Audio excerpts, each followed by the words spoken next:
નમસ્કાર મિત્રો, હું છું આરજે આકાશ અને રિયલ એસ્ટેટના રિયલ પિક્ચરની વાતો માટે આજે આવી ગયો છું તમારી સાથે.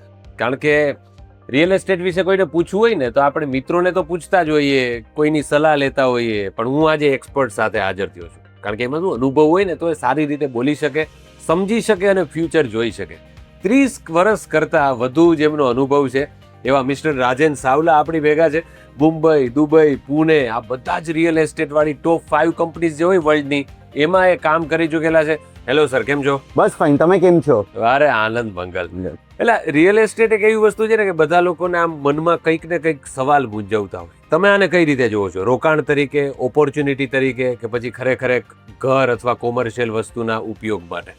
ઓકે, રિયલ એસ્ટેટ એક બહુ વાઇડ ટર્મ છે. આપણે જોવા જઈએ તો હવે રોકાણ એક પોર્શન છે, એટલે રોકાણ is one part of it. Yes, real estate always રોકાણ તો છે જ.